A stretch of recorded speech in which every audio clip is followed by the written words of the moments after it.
Baik, selamat pagi para siswa sekalian, eh, para sahabat kelas 7A. Kita berjumpa kembali dalam KBM online Pendidikan Agama Katolik dan Budi Pekerti semester 2.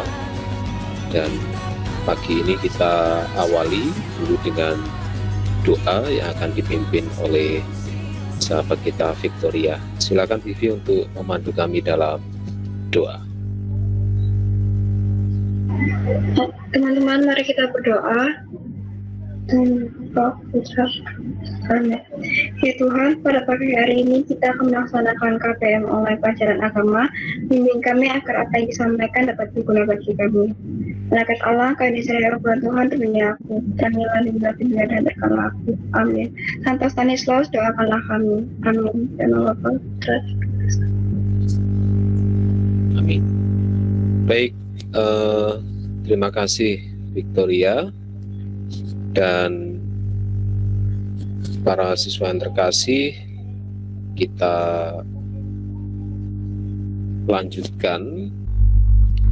Baik, para siswa yang terkasih, kita masih melaksanakan KBM online ini dan sekolah masa pandemi dengan tetap menjaga protokol coronavirus. Nah, ini para siswa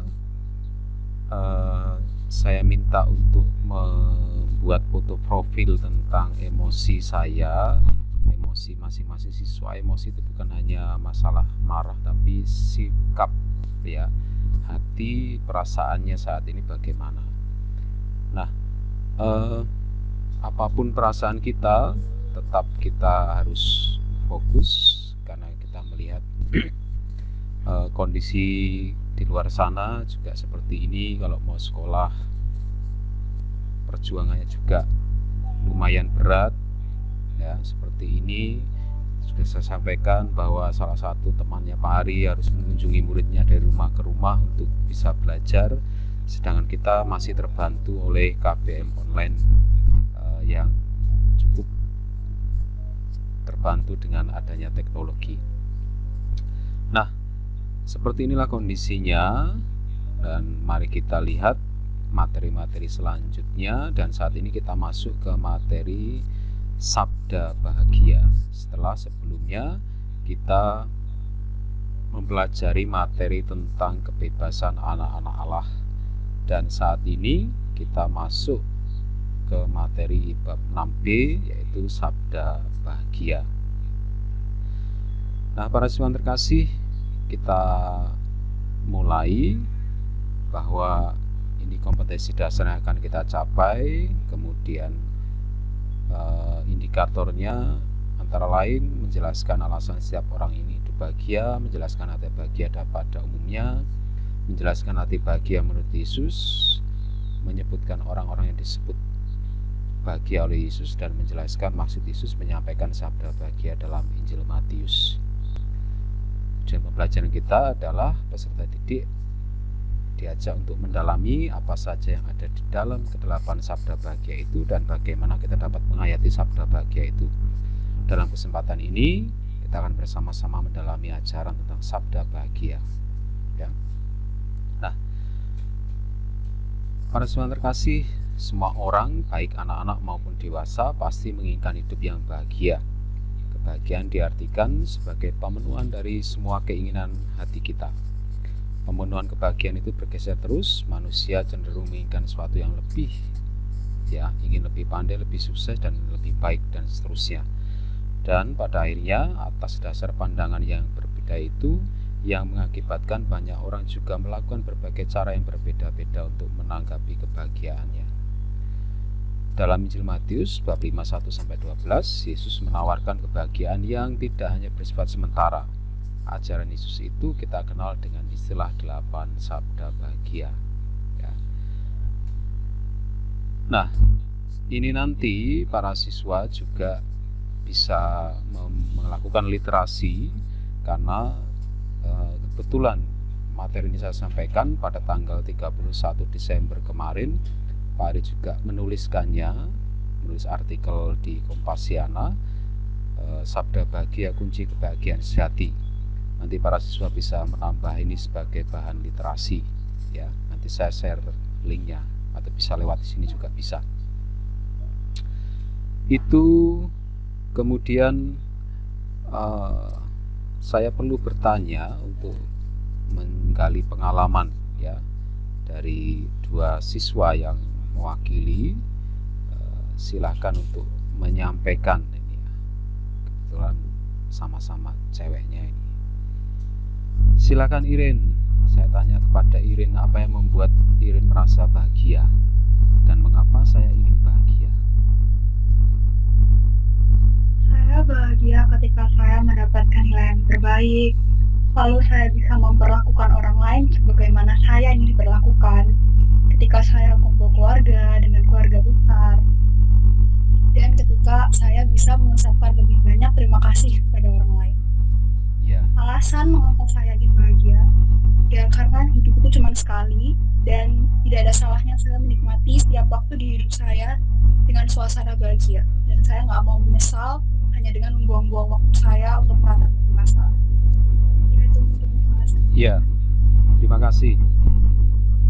Mengapa saya ingin bahagia? Karena hidup sekali, jadi saya ingin menggunakan waktu itu untuk ya bahagia bersama orang-orang yang dicintai ya.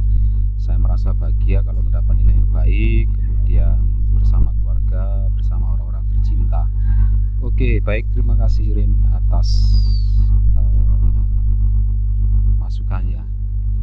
Sekarang saya tanya kepada yang cowok ya, Elias. Silakan Elias menyampaikan pendapatnya pribadi, apa yang membuat saya bahagia dan mengapa saya ingin bahagia. Yang membuat saya bahagia adalah di saat saya sama keluarga saya dan orang yang saya cintai selalu bersama, dan ketika saya mendapat nilai bagus dan tidak punya masalah dengan siapapun. Saya ingin bahagia karena kunci kesehatan adalah bahagia dan saya tidak mau menyia-nyiakan kesehatan saya. Ya, mengapa saya ingin bahagia? Mengapa Elias ingin bahagia? Karena kunci kesehatan adalah bahagia. Ya, baik, terima kasih Elias. Kunci kesehatan adalah bahagia. Ya, mengapa saya ingin bahagia? Karena saya ingin sehat mungkin ya. Ya, bisa, dengan sehat saya bisa melakukan banyak hal untuk membantu orang-orang atau keluarga atau siapapun sesama. Ya, baik, terima kasih Irin dan Elias yang sudah menyampaikan alasannya bahagia. Tentunya para siswa juga punya alasan dasar apa yang membuat saya pribadi bahagia dan mengapa saya ingin bahagia. Untuk itulah mengapa saya meminta para siswa untuk membuat foto profil sesuai dengan melalui emoticon sesuai dengan perasaan hati masing-masing saat ini. Ya, bagaimana apakah para siswa itu perasaannya hari ini bahagia atau sedih atau biasa saja, itu memang saya bebaskan. Tetapi pada dasarnya saya berharap semoga nanti semua kita merasakan kebahagiaan ya setelah kita belajar dari materi ini. Ya, nanti kita akan lihat apa sikap, sifat, perasaan kita hari ini itu apa saja bisa terlihat dari emoticon yang ada di foto profil para siswa masing-masing. Ya, baik, saya lanjutkan. Nah, ini ada kaitannya dengan materi kali ini, bahwa kalau tadi ingin mendapat nilai yang baik, menjadi pintar, berguna bagi sesama, ini ada kaitannya dengan pelajar Pancasila yang merupakan bibit-bibit SDM, sumber daya manusia yang unggul. Siapakah SDM yang unggul? Yaitu ya kita semua, pelajar sepanjang hayat yang memiliki kompetensi global, ya, yang memiliki kompetensi global.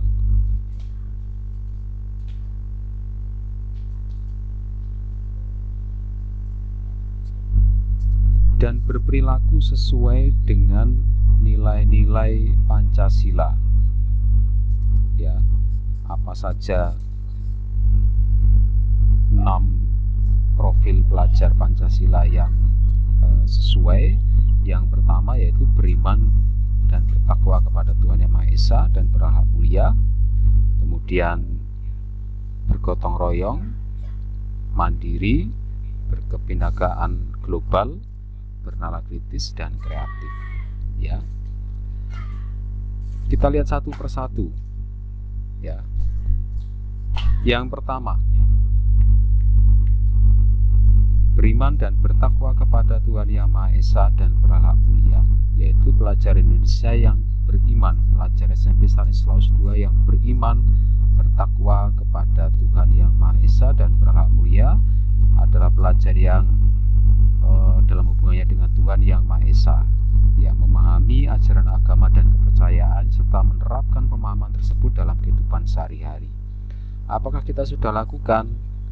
Ya, melalui tadi sebelum pelajaran kita awali dengan doa, kemudian bangun tidur tadi doa, kita misa, rekoleksi online, misa pesta nama sekolah, dan seterusnya. Yang kedua, berkebinekaan global, yaitu pelajar SMP Stanislaus II yang mempertahankan budaya luhur, lokalitas dan identitasnya, dan tetap berpikiran terbuka dalam berinteraksi dengan budaya lain, ya, saling menghargai dan menghormati. Apakah kita sudah lakukan? Sudah, ya.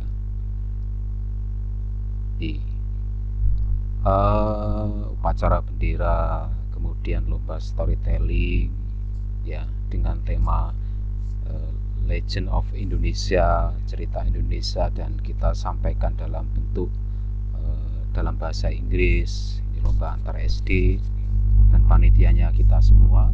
Kemudian kita juga pernah juara 1 lomba fashion show tingkat SMP sekota Sidoarjo dan Surabaya. Dari sekian puluh SMP kita juara 1, dan yang 3 sudah lulus, 3 lagi masih kelas 9 sekarang, ya. Kemudian yang berikutnya gotong royong, yaitu pelajar SMP Stanislaus II yang memiliki kemampuan gotong royong, yaitu kemampuan untuk melakukan kegiatan secara bersama-sama dengan sukarela agar kegiatan yang dikerjakan dapat berjalan lancar, mudah, dan ringan. Apakah kita sudah melakukan? Sudah, ya. Ini kegiatan yang mengasihkan, membuat salad kalau kondisi normal, ya, semoga segera normal kembali. OSIS, kerja sama tim dalam OSIS, membuat salad juga, berbagi takjil gratis ketika bulan Ramadan, bulan puasa di depan sekolah bagi masyarakat yang lewat sebelum azan maghrib, ya. Tentunya dalam kondisi online begini, ya, masih kita bisa laksanakan diskusi kelompok, ya, kerja sama tim ketika dibagi tugas kelompok, ya. Dan berikutnya mandiri, yaitu pelajar SMP Stanislaus II yang merupakan pelajar yang bertanggung jawab atas proses dan hasil belajarnya, ya.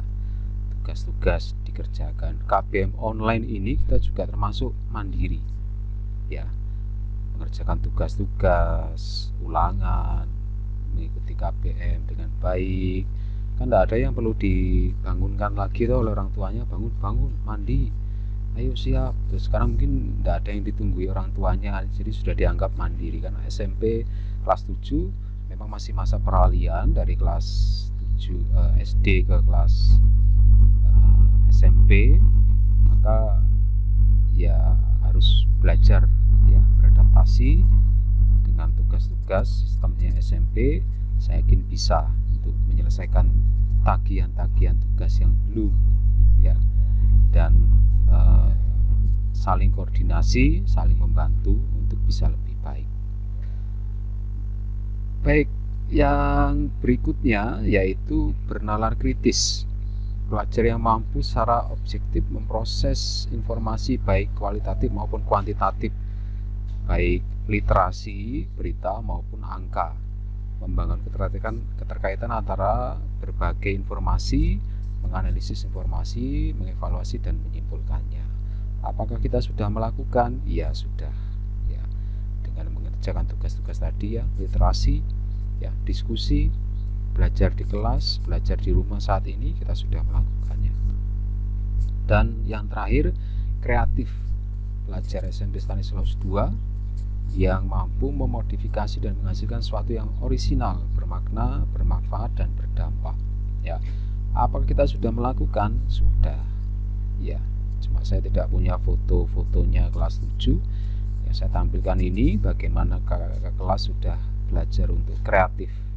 Ya, mengerjakan tugas pun kalau disuruh mendesain gambar, ya, seperti tugas agama sekarang ini nanti, desainlah gambar untuk menuliskan 8 sabda bahagia. Contohnya, saya beri contoh, bisa gambar pohon dengan 8 cabang. Nah, masing-masing cabang nanti digunakan untuk menuliskan satu sabda bahagia. Silakan berkreativitas untuk mencari ide-ide. Nah, berikutnya ini pesan Bapak Menteri, jadilah pelajar yang banyak tanya, banyak coba dan banyak karya. Ya. Yang kreatif, ya, jangan hanya diam. Dan ini memang sudah sekolah ajarkan, orang tua ajarkan melalui keteladanan dan pembiasaan. Kalau datang ke sekolah disambut bersalaman dulu, tapi kalau nanti masuk kan untuk keamanan, kesehatan tidak boleh salaman dulu. Doa pagi itu ke pembiasaan juga, upacara diajarkan, dibiasakan, dilatih menjadi kebiasaan, menjadi karakter dan menjadi budaya. Itu nanti didukung oleh orang tua juga. Nah, itu sekilas saya sampaikan beberapa hal yang harus menjadi wawasan kita, dan sekarang kita lanjutkan untuk melihat mendalami 8 sabda bahagia dari Injil Matius bab 5 ayat 1 sampai 12. Silakan satu siswa untuk membantu membacakan Matius ini untuk kita semua.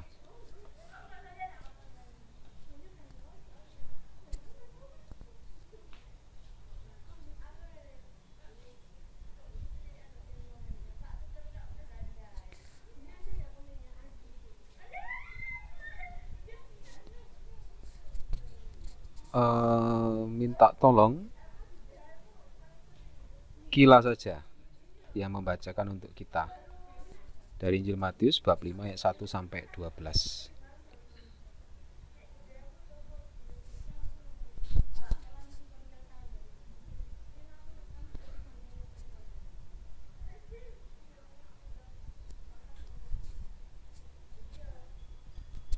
Silakan Kila.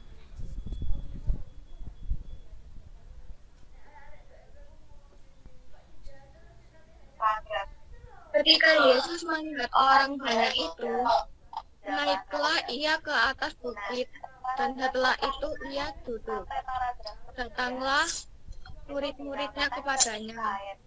Maka Yesus pun mulai berbicara dan mengajar mereka.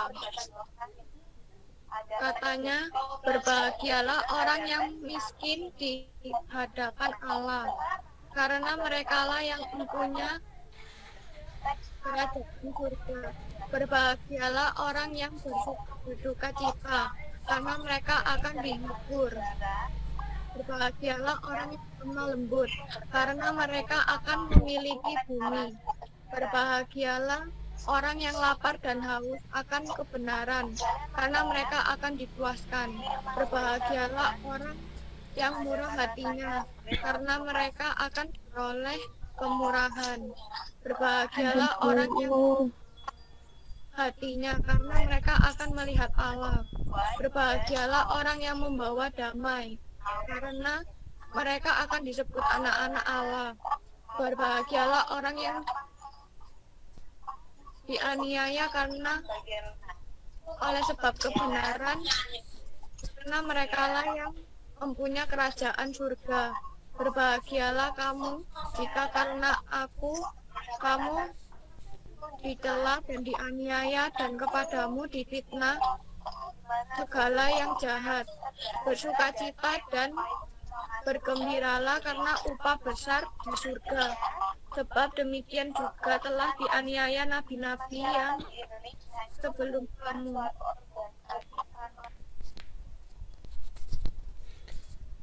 Demikianlah Injil Tuhan, terpujilah Kristus. Baik, ya kita sudah mendengar bagaimana sabda bahagia itu.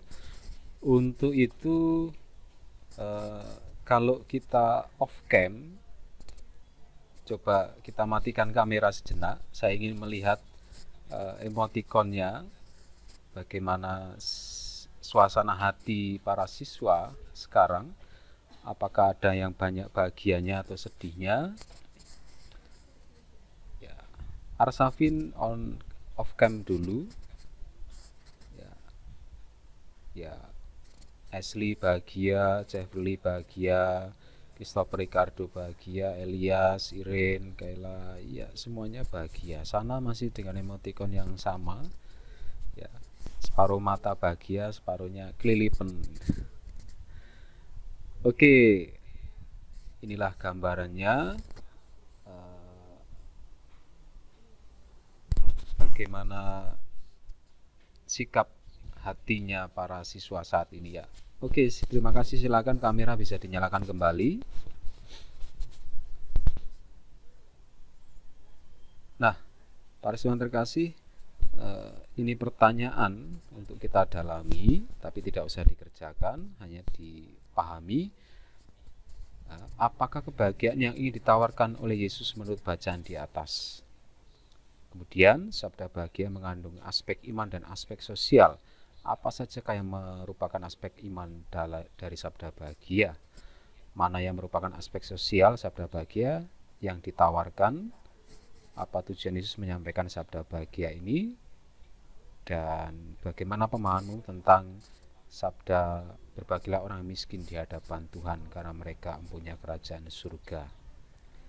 Nah, tapi tugasnya yang pertama ini nanti ya. Buatlah desain gambar untuk menuliskan sabda bahagia. Desain gambar tadi yang masuk kategori yang kreatif dia. Gambarnya apa? Saya beri contoh yang gambar pohon.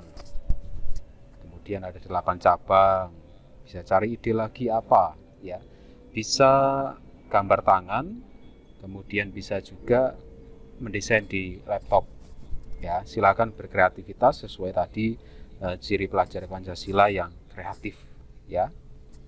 Hanya ini saja yang dikirimkan ya, tugas 2.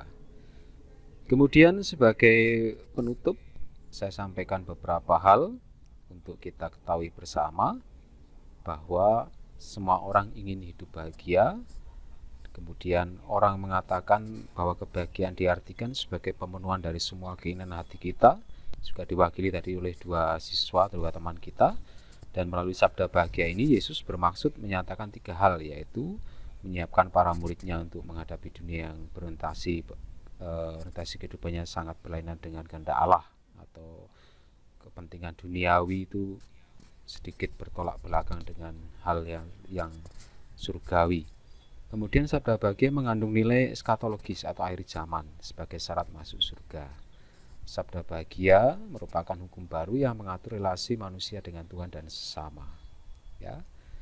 Kemudian yang berikutnya, sabda bahagia mengandung 2 aspek yang mengatur kehidupan manusia, yaitu aspek iman dan aspek sosial.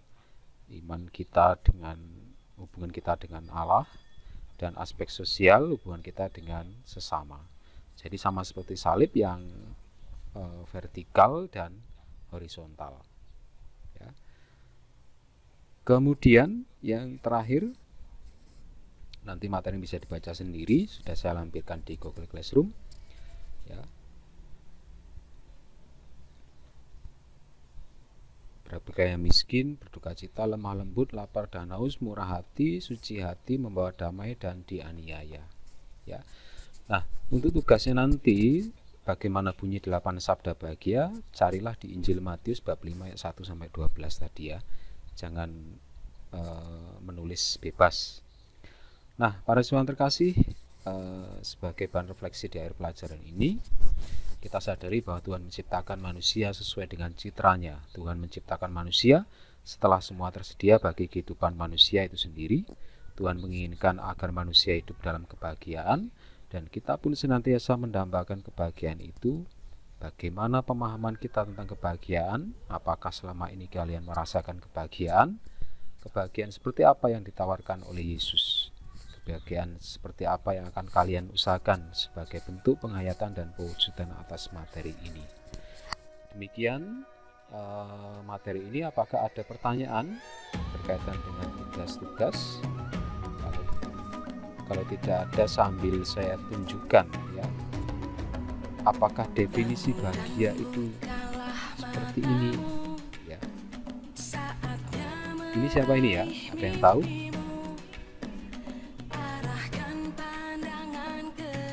Kalau para siswa lihat, ini Raffi Ahmad dan Nagita dengan kemampuan finansialnya, mereka bahagia dengan mobil mewahnya, atau juga siswa yang bahagia dengan mobil angkotnya. Untuk kondisi mungkin masih di daerah-daerah, saya juga pernah mengalami ini. Mungkin ini masih kosong, tapi para siswa itu bahagia kan. Apakah kita bahagia dengan kondisi seperti ini, game online? Ya bahagia. Tapi kalau di daerah, apakah bahagia seperti ini? Ya juga bahagia.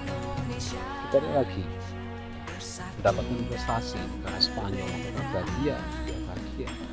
Kita juga pernah mendapatkan prestasi, jadi juara 1 dan harapan 1 membawa warga cilik di UKM.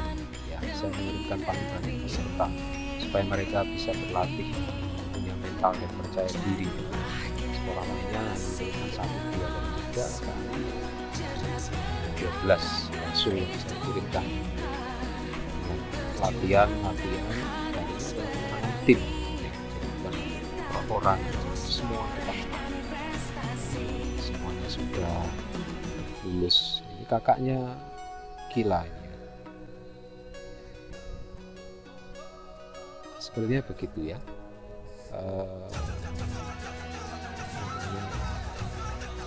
Kelly Sananta, semua mereka sudah lulus. Nah, apakah mereka ini bahagia? Kita lihat karena Rosi yang bocah sepeda udah bahagia. Bilang Mila juga bahagia, ibu-ibu berenam juga bahagia, nenek yang mau balapan juga bahagia. Makanan mewah bahagia, makanan sederhana juga bahagia. Jadi semuanya tergantung dari sikap kita, bagaimana kita menyikapinya. Nah, begitu. Apakah ada pertanyaan untuk para siswa sekalian?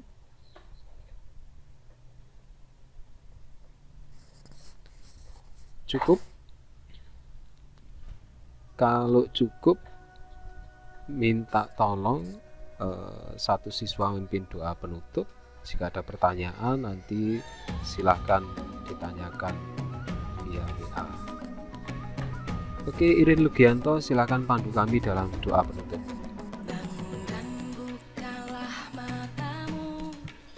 Dalam Bapa dan Putra dan Roh Kudus. Amin. Ya Tuhan, terima kasih atas pembelajaran hari ini. Semoga kami bisa terus belajar dan bisa mengikuti KBM online dengan baik tanpa ada gangguan sinyal. Kemuliaan kepada Bapa dan Putra dan Roh Kudus. seperti pada permulaan, Kepada sekarang, sekarang selalu dan sepanjang sekarang. Amin. Dalam nama Bapa dan Putra dan Roh Kudus. Amin. Amin. Baik, terima kasih